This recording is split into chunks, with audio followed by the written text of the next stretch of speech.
ఆయన మనము ఏమాత్రము తలంచుకున్నా, ఆయనను ఏమాత్రము జ్ఞాపకం చేసుకున్నా ఆయనను మనలను రక్షించినటువంటి దేవుడే కానీ ఎటువంటి పరిస్థితుల్లో కూడా శిక్షించినటువంటి వాడు మాత్రము కానే కాదు. ఎటువంటి వారిని శిక్షిస్తాడు? ఆయన మాటను వినని మనుషులకు శిక్ష తప్పదు. కనుక ప్రియమైనటువంటి దేవుని బిడ్డలారా, త్వరగా ఈ యొక్క ధ్యాన భాగాలు చదవబడినటువంటి జ్ఞాన భాగము ఉత్తర ప్రత్యుత్తరాలు మనము వివరించుకొని ముగించుకుందాం. చిన్న ప్రార్థన చేద్దాం. పరిశుద్ధుడైన మా తండ్రి, వందనాలు స్తోత్రాలు చెల్లించుకుంటూ సమయాన్ని సమర్పించుకుంటున్నాం. ఇదిగో నాయన, మా ప్రియులు నీ భక్తులు ప్రభా, ఇంతవరకు పాటలతో వాయిద్యాలతో నిన్ను స్తుతించారు.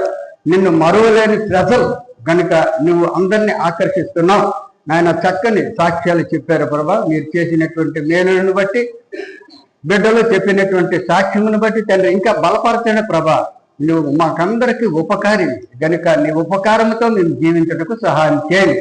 ఇదిగో ప్రభా, లైవ్లో వింటున్నటువంటి కుటుంబాలను కూడా ఆశీర్వదించండి.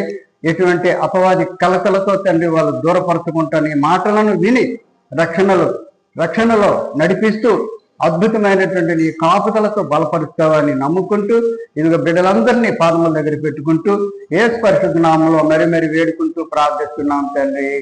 ఆమేన్. ప్రియమైనటువంటి దేవుని బిడ్డలారా, మరి ఎక్కువ సమయం నేను మాట్లాడడానికి మరి లేదు. ఎందుకంటే మనము ఈ టైంకి విడిచిపెట్టినటువంటి సమయం ఏదో విధముగా మనకు అపవాది కలతలు పెడుతూనే ఉంటాడు. సాతానుడు ఏదో విధముగా మనల్ని దండిస్తూనే ఉంటాడు. ఏదో విధముగా దేవునిలోకి ప్రవేశించుకుంటా ఎన్నో అడ్డువంకులు సాతానుడు వేస్తూనే ఉంటాడు. ఆయన బాణములు వేస్తూనే ఉంటాడు. చాలా భయంకరమైనటువంటి బాణములతో మనల్ని అందరినీ కూడా దేవునికి దూరపరచడమే కాదు కానీ మనము కృంగిపోయి సాతానుడి వశములో నానా వ్యాధులతో బాధపడి కృషించాలని సాతానుడి యొక్క ఉద్దేశం. కనుకనే ప్రియమైనటువంటి దేవుని బిడ్డలారా, దావీదు మహారాజు చక్కనైనటువంటి మాటలతో మనల్ని ఉజ్జీవింప చేస్తున్నాడు. 145 కీర్తన మొదటి మాట చూసినట్లయితే, రాజువైన నా దేవా అంటున్నాడు. రాజువైన నా దేవా, నిన్ను గణపరిచెదను, నీ నామమును నిత్యము సన్నిధించెదను. దేవునికి స్తోత్రము కలుగును. నీ నామమును నిత్యము సన్నిధించెదను అని చెప్పుతున్నాడు. ఎందుకో తెలుసండి, అనుదినము నేను నిన్ను స్తుతించెదను, నిత్యము నీ నామమును స్తుతించెదను అని 2వ మాటలో చెప్తున్నాడు. ఈ 145 కీర్తన అంతా కూడా చాలా విలువైనటువంటిది. ఆయన మనకు ఉపకారి. ఆయనను మీద నమ్మకం ఉన్నటువంటి మనలందరినీ కూడా ఉపకారం చేస్తాడు. ఒక కుటుంబం ఉంది. కుటుంబంలో ఒక 2 కుమార్తెలు, ఒక కొడుకు ఉన్నారనుకోండి. చాలా మంది కలిగినటువంటి కుటుంబం ఉంది. ఆ కొడుకులు కుటుంబాలు ఉన్నటువంటి విధానమును బట్టి ఏ ఒక్క కుమారుడు దారి తప్పినా తండ్రి ఊరుకోడు కదా. తండ్రి ఊరుకోడు, గద్దిస్తాడు, తను ప్రేమిస్తాడు. తను ప్రేమించిన తర్వాత తనకి సహాయం చేస్తాడు కూడా. సహాయం చేసినప్పటికీ కూడా కుమారుడు నిర్లక్ష్యం చేసాడు అనుకోండి, తల్లిదండ్రుల మాట వినలేనటువంటి వారి యొక్క జీవితాలు ఎలా ఉంటాయో సామెతల్లో చక్కగా సొలొమోను జ్ఞాని రచించాడు. గనుకనే ప్రియమైనటువంటి దేవుని బిడ్డలారా, వారి జీవితాలే పతనమైపోతాయి తండ్రి మాట తల్లి మాట వినకపోతే. అదే విధముగా మన దేవుని యొక్క మాటలు, మనం అందరము కూడా దేవునికి బిడ్డలమై ఉన్నాం. మన మాటలన్నీ కూడా దేవునికి మరి ఎంత చక్కగా ఉండాలంటే, ఎంతో శాశ్వతమైనటువంటి మన జీవితాలను దేవునికి సమర్పించుకోవాల్సినటువంటి అవసరం ఉంది. అదే 145 12వ వచనంలో చూసినట్లయితే, నీ భక్తులు నీ రాజ్య ప్రభావమును గూర్చి చెప్పుకొందురు, నీ శౌర్యమును గూర్చి పలుకుదురు, నీ రాజ్యము శాశ్వత రాజ్యము. అందుకే దేవుడు అనుదినము మరి తన గడప యొద్ద ఉన్నటువంటి వారిని ఆశీర్వదిస్తాడు. దావీదు అందుకంటున్నాడు, అనుదినము నీ గడప యొద్ద నేను నివసిస్తాను అంటుంటాడు. కనుక ప్రియమైనటువంటి దేవుని బిడ్డల, నీ పరిపాలన, నీ రాజ్య పరిపాలన తరతరములు నిలిచును. దేవుని యొక్క రాజ్యములో తరతరములు ఉంటాయి కానీ దానికి నశింపు లేదు, ముగింపు లేదు. దేవుని రాజ్యం శాశ్వతమైనటువంటి రాజ్యము. గనుక యెహోవా పడిపోవులందరినీ కూడా ఉద్ధరించువాడు. దేవునికి స్తోత్రం. ఎవరు పడిపోతే ఉద్ధరిస్తాడు? తన యందు నిరీక్షణ కలిగినటువంటి వారు. తన యందు అద్భుతమైనటువంటి మరి ఆదరణ కలిగినటువంటి వారు. మరి అటువంటి వారికి అందరికీ కూడా ఆయన ఎప్పుడు కూడా విడిచిపెట్టినటువంటి దేవుడు కానే కాదు. గనుక కృంగిపోయిన వారినందరినీ లేవనెత్తువాడు, సర్వజీవుల కన్నులు నీ వైపు చూచుచున్నవి. తగిన కాలమందు నీవు వారికి ఆహారం ఇచ్చుదువు. నీవు నీ గుప్పిలిని విప్పి ప్రతి జీవి కోరికను తృప్తిపరుచుతున్నావు. దేవునికి స్తోత్రం.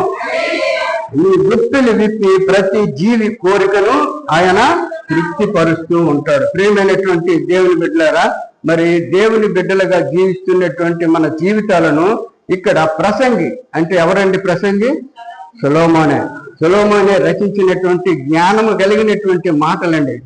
జ్ఞానము కలిగినటువంటి మాటలు ప్రసంగి 11వ అధ్యాయంలో 8వ వచనం నుంచి మీరు చదువుకున్నారు. ప్రసంగి 11వ అధ్యాయము 8వ వచనం నుంచి మీరు చదువుకున్నారు. ఎలా చదువుకున్నారంటే ప్రియమైనటువంటి దేవుని బిడ్డలారా, ఇక్కడ గమనించండి. ఒకడు చాలా సంవత్సరములు బ్రతికిన ఎడల చీకటి గల దినములు అనేకములు వచ్చునని ఎరిగి ఉండి. ఇక్కడ చాలా చక్కనటువంటి మాటలను మనము వింటున్నాం. రంజిత మౌతులో చదువు. గనుక మనము చక్కనైనటువంటి మాటలు వింటున్నాం. చూడండి, ఇక్కడ ప్రసంగి చెప్తున్నటువంటి మాటలు. ఒకడు చాలా సంవత్సరములు బ్రతికిన ఎడల చీకటి గల దినములు అనేకములు వచ్చునని ఎరిగి ఉండి. చీకటి గల దినములు అంటే ఏంటమ్మా? అమ్మాడు. చీకటి గల దినములు అంటే ఏంటి? పాపములో జీవిస్తున్నటువంటి బురద. ఆ బురద దినములు వస్తాయని మీరు తెలుసుకోండి. చాలా దినములు మీరు బ్రతుకుతున్నారనే సంతోషం కాదు. మీకు ఆయుష్ దేవుడు ఇచ్చినటువంటి ఆయుష్ను సద్వినియోగం చేసుకోండి. ఆ ఆయుష్లో చీకటి గల బ్రతుకులు వస్తాయండి. చీకటి గల బ్రతుకులు వస్తాయి.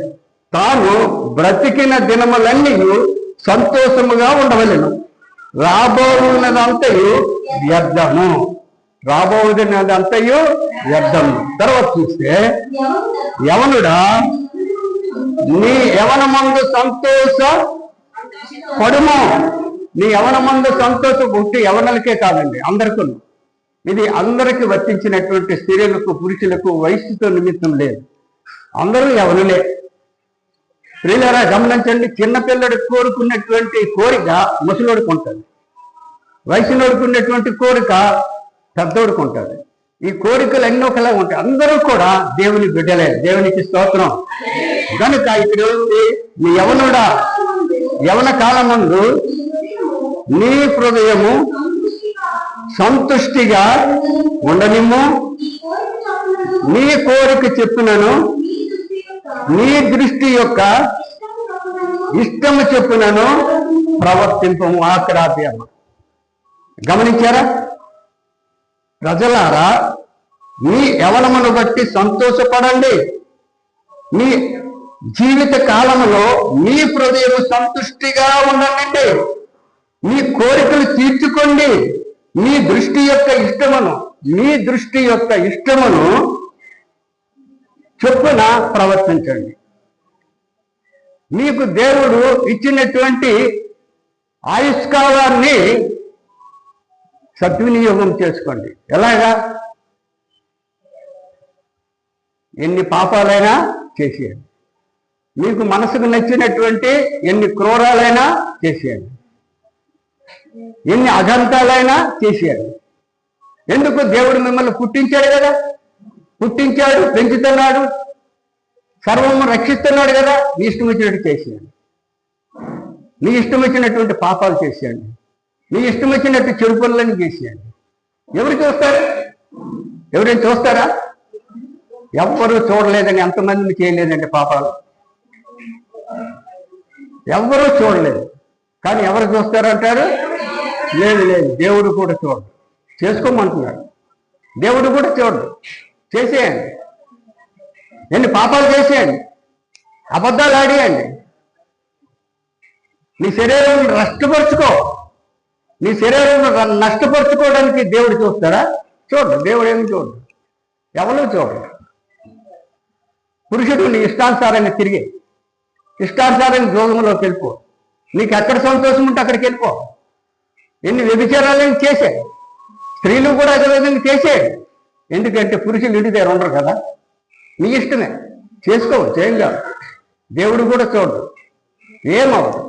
పురుషులు కూడా ఇష్టానుసారంగా వెళ్ళిపోవచ్చు, ఏది అవదు, ఏమి కూడా అవదు. దేవుడు ఏమి చేయడు, ఎవరు చేయడు. దేవుడు లేడని బుద్ధిహీనులు గనుక ఏమీ చేయడు. దేవుడు కాదు కదా ఎవరు చేయడు, ఎవరు ఏమి చేయలేరు. నువ్వు ఎన్ని అబద్ధాలే నాడి, ఎన్ని దొంగ చూపులని చూసి, ఎన్ని నష్ట చూపులని చూసి, ఎన్ని కుతంత్రాలని చేసి నిన్ను ఎవరు ఏమన్నా, ఎవరో పట్టించుకోరు. దేవుడు కూడా ఏం చేయడు. దేవుడు ఏం చేస్తాడు? దగ్గరికి వస్తాడా? మన దగ్గరికి వస్తాడా? ఇప్పుడు నీ తప్పని చేసి వచ్చి వెంటనే కొడతాడా? నీ తండ్రి అయితే వచ్చి వెంటనే కొడతాడు తప్పని చేస్తాడు, కానీ ఆయన మాత్రం కొట్టడు. ఆయన కొట్టే ప్రసక్తి లేదు.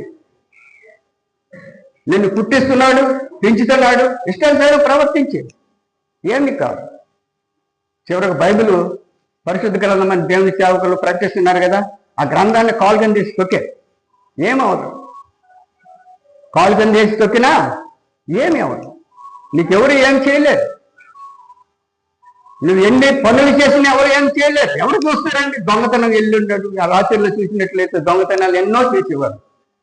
ఎన్నో దొంగతనాలు చేసారా లేదా? పీకలు కోసిన దొంగతనాలు చేసేవాళ్ళు. ఏమైనా వాళ్ళకేమి ఆ రోజు హాయిగా తాగేవాడు. మన బుచ్చింపేట పైరోడు ఉండోడంట వచ్చి బంగారం పట్టుకుపోవడమే కాదు, కానీ పందులు అయితే బల్లితో పుడిచి సెంటర్ పెట్టుకుని వెళ్ళిపోయి రాత్రి హాయిగా తినేవాడు. హాయిగా సుఖించాడు. దేవుడు అందుకే ఇచ్చాడు నీకు శరీరము, నీకు అందుకే ఇచ్చాడు నీకు జ్ఞానము, నీకు అందుకే ఇచ్చాడు సమస్తమైనటువంటి ఆయుష్ ఎందుకు ఇచ్చాడు? నీ ఇష్టానుసారంగా ప్రవర్తించు, నీ ఇష్టానుసారంగా వెళ్ళిపో. ప్రియులారా,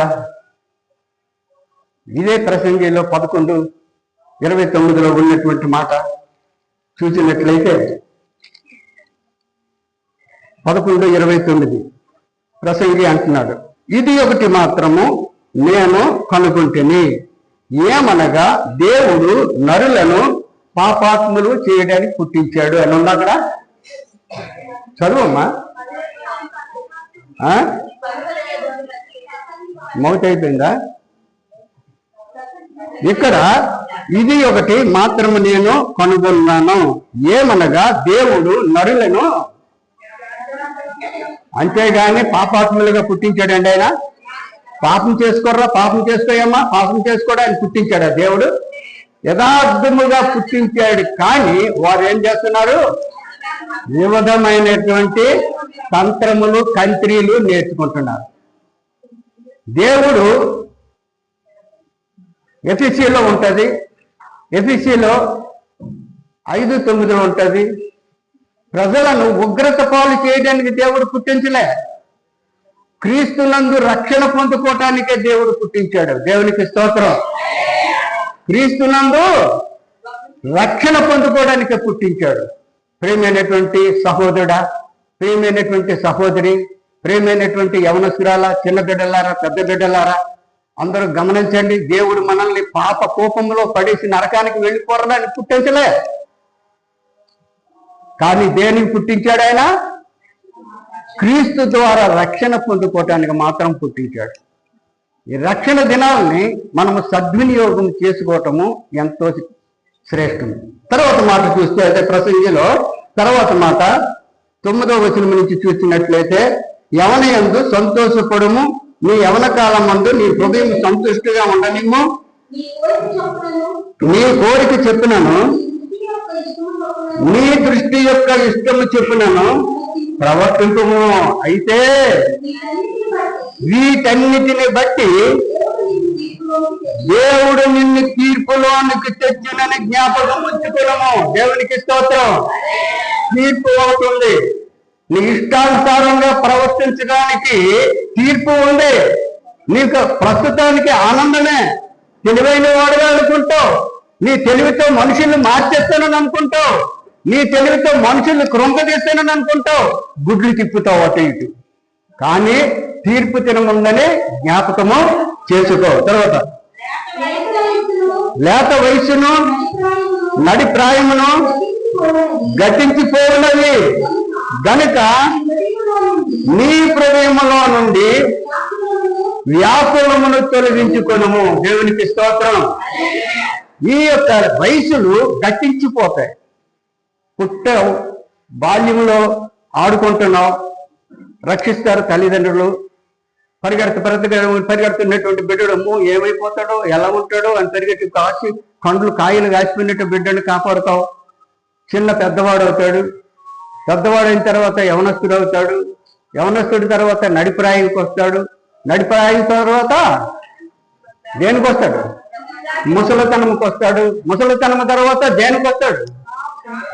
మరణమునకు వస్తాడు. గతించిపోద్ది ఈ లోకం. ఈ లోకము గతించిపోద్ది. శాశ్వతమైన లోకం మాత్రం మనకి కానీ కాదు. అందుకని మనం ఇష్టానుసారంగా ప్రవర్తిస్తామా? ప్రియమైనటువంటి దేవుని బిడ్డలారా, ఏమీ లేదు. టీచర్ తప్పు చేస్తే స్టూడెంట్ని కొడతాడు. తల్లిదండ్రులు బిడ్డడు తప్పు చేస్తే కొడతారు. కొడతారా కొట్టరా? మరి దేవుడు తప్పు చేస్తే ఊరుకుంటాడా? తప్పు చేస్తే తప్పకుండా దెబ్బలు తింటాం. కనుక ప్రియమైనటువంటి దేవుని బిడ్డలారా, మనకు ఉపకారైనటువంటి దేవుణ్ణి మరిచి, మనకు సహాయం చేస్తున్నటువంటి దేవుణ్ణి మరిచి, మనకు నానా విధములైనటువంటి ఆయుష్నిచ్చి బ్రతికిస్తున్నటువంటి దేవుణ్ణిచ్చి మనం దూరంగా అయిపోతాం ఆ దేవునికి. ఈ కార్యక్రమాలన్నీ చేసుకొని గమనించండి. సామెతల్లో చాలా చక్కని మాటలు ఉంటాయి. 3వ అధ్యాయంలో దేవుని యందు భయభక్తులు కలిగి ఆయన యందు విశ్వాసం ఉంచి ఆయన మాటలు శ్రద్ధగా వింటే నీకేమిస్తాడు? ఆయన దీర్ఘాయువు ఇస్తాడు. దేవునికి స్తోత్రం. దీర్ఘాయువు ఇస్తాడు. నీవు జీవించే సంవత్సరంలో అధికములను అని పరిశుద్ధ గ్రంథం ఘోషిస్తుంది. ప్రియమైనటువంటి దేవుని బిడ్డలారా, మనం పాత గ్రంథంలో చూస్తున్నాం, క్రొత్త నిబంధనలో చూస్తున్నాం. దేవునికి నిర్లక్ష్యం చేసినటువంటి వారి జీవితాలు ఏమయ్యావో, దేవునిలో నడుస్తూ పాపాలు చేసినటువంటి వారి జీవితాలు ఏమయ్యావో, దేవునికి భక్తి పరుడుగా ఉంటూ చేసినటువంటి ఆ కార్యక్రమముల గురించి వారి జీవితాలు ఏమయ్యావో మనం బోధించుకుంటున్నాం. చదువుతున్నారు, గ్రహిస్తే చాలా సంతోషమే. అటువంటి పరిస్థితుల్లో మన జీవితాలను ఏముండదండి? మన కోరికలు తీర్చుకుంటే మనకు ప్రతిఫలం ఉందని బైబిల్ చెప్తుంది. జ్ఞాని అయినటువంటి వాడు ఏమడిగాడు? అతను నాకు జ్ఞానం కావాలి, బుద్ధి కావాలి, వివేకము కావాలి, ప్రజలందరినీ కూడా గ్రహించే శక్తిని కావాలన్నాడు ఆయన. అన్నటువంటి వాడు రచించినటువంటి ఆ యొక్క ప్రసంగంతా నువ్వు చదివితే ఎలా ఉంటుందంటే నీ ఇష్టానుసారం చేసుకో. చివరిలో మాత్రం నీకు జాగ్రత్త ప్రతిఫలం ఉంది. నీవు నడిచినటువంటి నడతకు, నీవు జీవించినటువంటి జీవితముకు ప్రతిఫలం ఉంది. నీ చక్కని జీవితాన్ని దేవుడు చూస్తే నిన్ను చక్కని మార్గంలో జీవింపచేస్తాడు. దేవునికి స్తోత్రం. ప్రేమైనటువంటి దేవుని బిడ్డలారా, ఇంకా మనం చూసినట్లయితే మరి యెషయా 5వ అధ్యాయము 20-21 వచనాలు చూసినట్లయితే, యెషయా 5వ అధ్యాయము 20-21 వచనం చూస్తే, తమ దృష్టికి తాము జ్ఞానులనియు 21 కీడు మేలనియు మేలు కీడు. ఇవి బాగా గ్రహించాలా బాబా అమ్మమ్మ, చాలా చక్కగా గ్రహించండి. ఇక్కడట కీడు మనం మేలు అనుకుంటామట అమ్మమ్మ. ఇక్కడ మనం కీడు మేలు అనుకుంటామట. మనం చేసినటువంటి కీడుని ఎవరు చూడలేదు కదా, ఆ దేవుడేది అంటే దేవుడు లేడనే వాళ్ళ దృష్టిలోకి వస్తుంది. కీడు చేసినటువంటి వారందరూ కూడా దేవుడు లేడనే దృష్టిలోకి వస్తుంది. మనుషుల్ని కత్తేస్తున్నాడు కదా కళ్ళుతోని, మనుషుల్ని ఆ కళ్ళు కత్తేస్తున్నాడు అనుకుంటాడు. కానీ మనుషులకి కూడా బయలుపరచబడతాడు. దేవుడికి స్పష్టంగా చూస్తూనే ఉంటాడు. దేవుడికి స్తోత్రం. కనుక ఇక్కడ ఎన్ని మాట ఏంటంటే, కీడు మేలనియు మేలు కీడనియు చెప్పుకొని చీకటి వెలుగనియు వెలుగు చీకటనియు ఎంచుకుని వారికి శ్రమ. తర్వాత చేదు తీపనియు తీపి చేదనియు ఎంచుకుని వారికి శ్రమ. తమ దృష్టికి తాము జ్ఞానులమనియు తమ ఎన్నికలో తాము బుద్ధిమంతులమని తలంచుకున్న వారికి శ్రమ. ఈ మాటలు మీ హృదయంలో చొచ్చునుగాక. చాలా మంది ఇదే విధముగా తలంపులు ఉన్నాయండి మనలో అన్నాను నేను, మీలో అనలేదు, లేదు నాలో అనలేదు. ఎవరిలో అండి? మనలో ఈ తలంపులను మనము తీసి ఒడ్డుని పెట్టాలి. ఈరోజు దేవుడు ఇక్కడ ఉన్నటువంటి దేవుని బిడ్డలమైనటువంటి మనందరినీ ప్రేమిస్తున్నాడు కనుక ఈ చక్కరైనటువంటి వాగ్దానాలు మన హృదయములకు చొచ్చుకున్నట్లు చెప్పడం జరుగుతుంది. కనుక ప్రియమైనటువంటి దేవుని బిడ్డలారా గమనించండి. అదే యెషయా 6:9-10 ఉంటుంది, చదువుతారు వినండి. ఆయన నీవు పోయి ఈ జనులతో ఇట్లనము, మీరు నిత్యము వినిచుందురు గాని గ్రహింపకుందురు, నిత్యము చూచుచుందురు గాని తెలుసుకొనుకుందురు.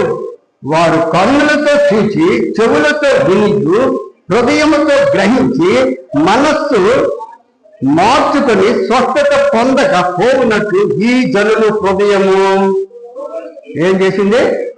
క్రొవ్వు చేసి వారి చెవులు మందపరచి వారి కన్నులు నిలించమని చెప్పాను. దేవుని వాగ్దానాలండి, దేవుని వాగ్దానాలు. యెషయా అదే చెప్తున్నాడు. మళ్ళీ యెషయా ద్వారా 1:28 చూస్తే, అతిక్రమము చేయువారును పాపులను నిశ్శేషముగా ఖచ్చితముగా నాశనమగుదురు, యెహోవాను విసర్జించువారు తప్పకుండా లయమగుదురు. కనుక ప్రియులారా, అటువంటి జీవితాలు మనకొద్దు. ఈరోజు మీరందరూ దేవుని బిడ్డలుగా గుర్తింపబడుతున్నారు. గుర్తింపబడినటువంటి బిడ్డలందరూ కూడా ఈ యొక్క మాటలను మన హృదయంలో జాగ్రత్తగా భద్రపరచుకోవటం ఎంతో శ్రేష్టమని మీకు చెప్తున్నా. ప్రియమైనటువంటి దేవుని బిడ్డలారా, మీకు 3:4 చూస్తే, వారు దుర్మార్గతను అనుసరించి నడుచుకుని ఉన్నారు గనుక వారు యెహోవాకు మొర్ర పెట్టినను ఆయన వారి మనవి అంగీకరింపక. దేవునికి మొర్ర పెడతాం, పాపం చేసి మొర్ర పెడితే అతను అంగీకరిస్తాడండి? ఒకసారి క్షమిస్తాడు, ఓకే, ఒకసారి మాత్రం క్షమిస్తాడు. కానీ అంగీకరింపక ఆ కాలం ముందు వారికి కనబడకుండా తన్ను మరుగు చేసుకొనును అని ఇక్కడ చెప్తున్నాడు భక్తుడు. ప్రేమైనటువంటి దేవుని బిడ్డలారా గమనించండి. మీకు 6:13 చూస్తే, కాబట్టి నీవు బాగుపడకుండా నేను నీ పాపములను బట్టి నిన్ను పాడు చేసేదను.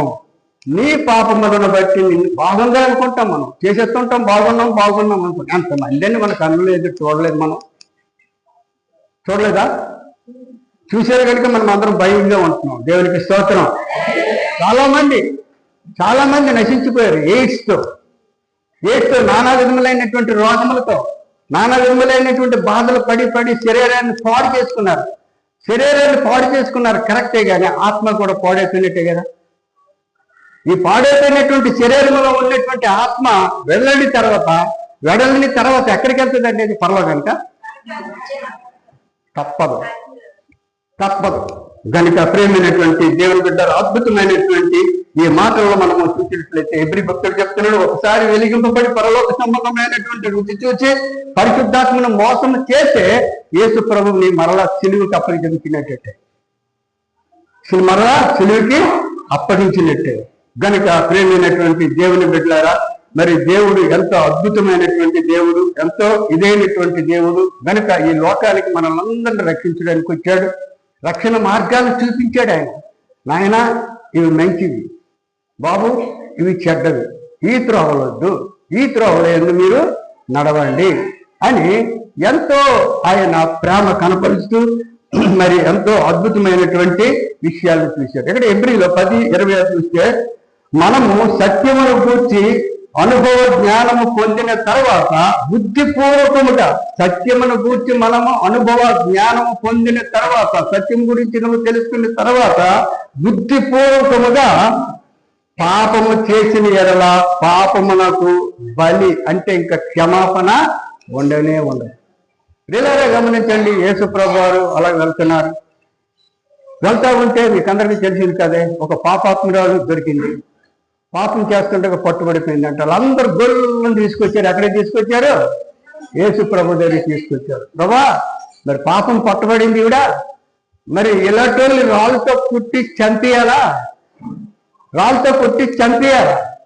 చంపేసిన తర్వాత వాళ్ళని మరి ఈ విధముగా ఉంది మోషే గ్రంథంలో అని ప్రభువు చెప్పేటప్పుడు ప్రభు ఏమన్నారండి? నీలో ఎవడు పాపము చేయడో వాడు మొదట రాయేది. ఎస్ అంటే అని చెప్పితే అక్కడ ఉన్నటువంటి వారు అందరూ కూడా అక్కడ ఉన్నటువంటి సృష్టికర్తను చూసి పొరపాటుని అబద్ధమాడి నేను పాపం చేయలేదని రాయి సిరుడు అనుకుంటే రాయి అవలో తెలుసా? ఈ సిరుడినోడికే కలుగుతుంది. కనుక భయపడిపోయి ఒక్కరు కూడా అక్కడ లేరు. స్త్రీలు పురుషులు ఎవరు కూడా అందరూ వెళ్ళిపోయారు. ఒక యేసు ప్రభు మాత్రం కిందకి తలదించుకొని రాసుకుంటున్నాడు భూమి మీద. పేరు లేచి చూచాడు. చూసిన తర్వాత స్త్రీ నిలబడింది. అమ్మా వీళ్ళందరూ నీకేం శిక్ష? ఏం లేదు ప్రభు. అయితే నేను శిక్ష అయినమ్మా, కానీ ఇక నువ్వు పాపం చేయి. ఆయన రక్షించినటువంటి వారికి అందరికీ ఇచ్చినటువంటి వాగ్దానం అదేనండి. నువ్వు ఇక పాపం చేయకు. మళ్ళీ పాపం చేస్తే మళ్ళీ రక్షిస్తాడా? మళ్ళీ నువ్వు చేసేస్తుంటే మళ్ళీ రక్షిస్తాడా? చిత్తకు కొడతాడు జ్ఞానం. నువ్వు ఇక పాపం చేయకు, వెళ్ళు రక్షణ మార్గంలోకి పో అని ఆయన ప్రోత్సహించారు. స్త్రీలారా గమనించండి, ఈ మాటలు మనకు అద్భుతమైనటువంటి జ్ఞానాన్ని ఇస్తున్నాయి. కనుకనే ఇక్కడ మనం హెబ్రీ 29 అంటే 10వ అధ్యాయం 29వ వచనం తీసుకున్నట్లయితే ఇట్లుండగా దేవుని కుమారుని పాదములతో తొక్కి, అటువంటి మనుషులు ఏం చేస్తున్నారు తెలుసండి? యేసు ప్రభువుని దేంతో తొక్కుతున్నారు? పాదములతో తొక్కి తాను పరిశుద్ధ పరచబడుటకు సాధనమై నిబంధన రక్తమును అపవిత్రమైనగా ఎంచి కృపకు మూలమగు ఆత్మను తిరస్కరించిన వారు ఎంత ఎక్కువైన దండనకు పాత్రులుగా ఎంచబడినని మీకు తోచను. మీరే గ్రహించండి, ఇటువంటి వారికి ఎంత భయంకరమైనటువంటి స్థితి ఏర్పరచబడుతుంది అనేది మనము తెలుసుకోవలసినటువంటి అవసరత ఎంతైనా ఉంది. కనుకనే ప్రియమైనటువంటి దేవుని బిడ్డలారా, చివరి మాట మరి ఇక్కడ సామెతలు 1వ అధ్యాయంలో 32, 33 వచనాలు చూసినట్లయితే, సామెతలు 1వ అధ్యాయము తీయలేకపోతాడు. జ్ఞానము లేని వారు దేవుని విసర్జించి నాశనమగుదురు, బుద్ధిహీనులు క్షేమము కలిగినదని మయమరచి నిర్మూలమగుదురు. దేవునికి స్తోత్రము కలిగిన ఏమి నిర్మూలం అవుతుంది? మనకి ఇష్టమా? దేవుని స్తోత్రం చెప్తాండ్రు, ఆలోచించాలి. కానీ మరొకసారి చదివేయమ్మా, జ్ఞానం లేని వారు దేవుణ్ణి విసర్జించి నాశనమగుదురు, బుద్ధిహీనులు క్షేమము కలిగినదని మైమరచి నిర్మూలమగుదురు. నా ఉపదేశము అంగీకరించేవాడు సురక్షితముగా నివసించును, వారికి కీడు వచ్చునన్న భయము లేక నెమ్మదిగా నుండును. దేవునికి స్తోత్రము కలుగునుగాక. ప్రేమైనటువంటి దేవుని బిడ్డలారా, అటువంటి జీవితాలుగా మనము దేవునికి సమర్పించుకోవటం ఎంతో శ్రేష్టమైనటువంటి విషయం. ఈరోజు మనకు దేవుడు మనల్ని ప్రేమించి ఇటువంటి మాటలను మనకు వినిపించాడు. ఎందుకో తెలుసండి? మీరు దేవుడు అంటే ఎక్కువ ఆశ, దేవుడు అంటే ఎంతో ప్రేమ. దేవునికి ఏమైనా సరే ఈరోజు అనేక మంది వారి ఆత్మలను దేవుని తట్టు తిప్పుతూ వారి శరీరాలను దేవుని కొరకు బలి చేస్తున్నారు. సేవకులు పాదయాత్ర చేస్తున్నారు. సేవకులు అనేక మందిని రక్షణ మార్గంలోకి నడిపిస్తున్నారు. విశ్వాసులు అనేకమైనటువంటి దేవుని యొక్క స్తుతి క్రియలను సవాలు చేసి చూపెడుతున్నారు. అందరూ ప్రపంచంలో ఉన్నటువంటి వారు అందరూ కూడా రక్షించబడాలి. ఏ ఒక్కరు కూడా నశించడం దేవునికి ఇష్టం లేదు. కనుకనే మన ఇష్టానుసారంగా ప్రవర్తించడానికి మన జీవితాలు మన చేతిలో లేవు. ఎవరి చేతిలో ఉన్నాయి? దేవుని చేతిలో ఉన్నాయి. కనుక దేవునిలో మనం జీవిస్తూ మంచి క్షేమకరమైనటువంటి భూలోకములో కూడా క్షేమము, పరలోకములో కూడా సువాసన కలిగినటువంటి క్షేమంతో నింపబడాలని హెచ్చరిస్తూ ఈ కొద్ది మాటలతో ముగిస్తున్నాం. దేవునికి స్తోత్రం. ప్రార్థన చేసుకున్నాం. ప్రేమ కలిగినటువంటి కృప కలిగినటువంటి మా పరలోకపు దేవుడా, నీ వందనాలు స్తోత్రాలు చెల్లించుకుంటున్నాం. నాయన, ఇప్పుడు మీరు ఇచ్చినటువంటి మాటలను నాయన మా హృదయంలో భద్రపరుచుకుంటూ నీ కృపలతో మమ్మల్ని భద్రపరచమని ప్రార్థిస్తున్నాం. నాయన, మా యొక్క తండ్రి మరి సమస్త అధికారులైనటువంటి ఆత్మీయ తల్లిదండ్రులు జీవించండి. ఇటు విధమైనటువంటి సువార్తలతో తండ్రి విధానమనికే వందనాల ప్రభా, నీ కృపలతో భద్రపరచమని ప్రార్థిస్తున్నాం. వచ్చినటువంటి ఏ ఒక్క కుమారుడు గాని కుమార్తె గాని యవన బిడ్డ గాని నాయన గర్వించక ఈ మాటలు హృదయంలో భద్రపరుచుకుని నిజమే ఈ లోకంలో దేవుడు మాకు ఇచ్చినటువంటి ఆయుస్సులో క్షేమముగా ఉంటాం, పరలోకంలో కూడా క్షేమముగా సువాసన కలిగినటువంటి క్షేమంతో చేరుకుంటాం అని ప్రతి ఒక్కరు తెలుసుకొని నిన్ను కలిగి జీవించడానికి సహాయం చేయమని మా రక్షకుడు అయినటువంటి పరిశుద్ధ నామంలో మరీ వేడుకుంటూ ప్రార్థిస్తున్నాం తండ్రి.